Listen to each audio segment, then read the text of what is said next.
UP के बाद अब शिवराज सरकार भी मध्य प्रदेश में गैंगस्टर एक्ट को लाने की कर रही है तैयारी। जी हां, सीएम शिवराज सिंह चौहान ने मंत्रालय में कानून व्यवस्था की समीक्षा के दौरान इसकी जानकारी दी। मध्य प्रदेश के गृह मंत्री डॉक्टर नरोत्तम मिश्रा ने बताया कि गैंगस्टर एक्ट अगले महीने कैबिनेट में रखा जाएगा। कैबिनेट में पास होने के बाद आगामी विधानसभा सत्र में इसे पेश किया जाएगा और अगर जरूरी हुआ तो सरकार अध्यादेश भी ला सकती है। नरोत्तम मिश्रा का कहना है कि ये गैंगस्टर एक्ट यूपी में लागू हुए गुंडा एक्ट से ज्यादा सख्त होगा। गैंगस्टर एक्ट की जरूरत इसलिए है क्योंकि मध्य प्रदेश में शराब माफिया, खनन माफिया और हर तरह के माफियाओं को खत्म करना है। हाल ही के दिनों में एमपी में जहरीली शराब से मौतों, शराब की अवैध बिक्री, अवैध खनन जैसे माफियाओं के क्राइम तेजी से बढ़े हैं। गैंगस्टर एक्ट में अवैध और जहरीली शराब के कारोबारी, गौ हत्यारे, अवैध खनन माफिया, भूमाफियाओं पर सख्त कार्रवाई की जाएगी और जिला मजिस्ट्रेट को अपराधियों की संपत्ति को कुर्क करने का विशेष प्रावधान रहेगा। हालांकि सरकार के कानून लाने से पहले ही सत्ताधारी भाजपा और कांग्रेस इस मुद्दे पर आमने सामने आ गए हैं। कांग्रेस नेता और पूर्व कानून मंत्री पीसी शर्मा ने कहा कि पहले से ही इतने कानून हैं जिनका सख्ती से पालन होना चाहिए, जो सरकार नहीं कर पा रही है। पीसी शर्मा ने आरोप लगाया कि गैंगस्टर तो भाजपा में है। वहीं भाजपा नेता लोकेंद्र पाराशर ने कहा कि समाज को सुरक्षित करने के लिए यह एक्ट बेहद जरूरी है। इस एक्ट से अपराधियों का खात्मा होगा। CIN न्यूज के लिए ब्यूरो रिपोर्ट। गैंगस्टर एक्ट हमारा प्रक्रियाधीन है, बहुत जल्दी मध्य प्रदेश में आने वाला है। इसमें जो संगठित गिरोह हैं और समाज विरोधी क्रियाकलापों में जो त्वरित कार्रवाई करने के लिए, उनके निवारण के लिए यह एक्ट लेके आया जा रहा है।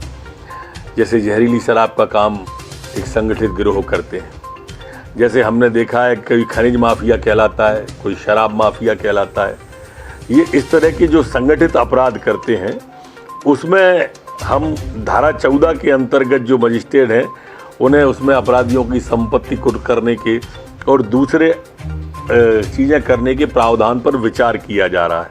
इस अधिनियम में धारा 16(5) है, उसके अंदर जब्तशुदा जो संपत्ति होती है अपराध से और जो उससे पैसा उसने अर्जित किया हुआ है अपराध के द्वारा, और इन सब चीज़ों का भी जिनकी संपत्ति उसने ज़बरदस्ती ली है, बलात् कब्जा कर लिए, तो उन्हीं गरीबों लोगों को बांट दें।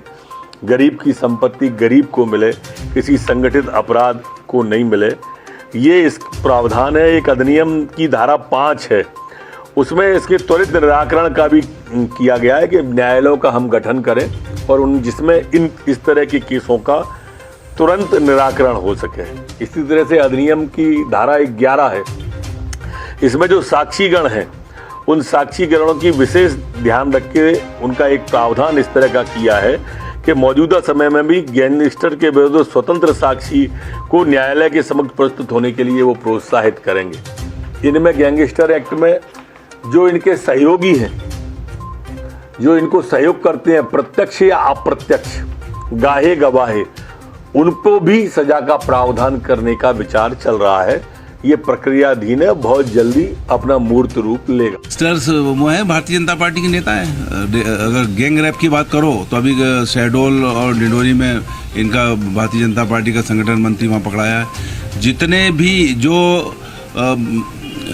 नीमच के अंदर जो घसीट के मारा गया था गाड़ी से कन्हैया को, वो भी बीजेपी के नेता थे। पूरे गैंगस्टर, रेत माफिया, शराब माफिया, भू माफिया सब भारतीय जनता पार्टी के कार्यकर्ता या नेता हैं।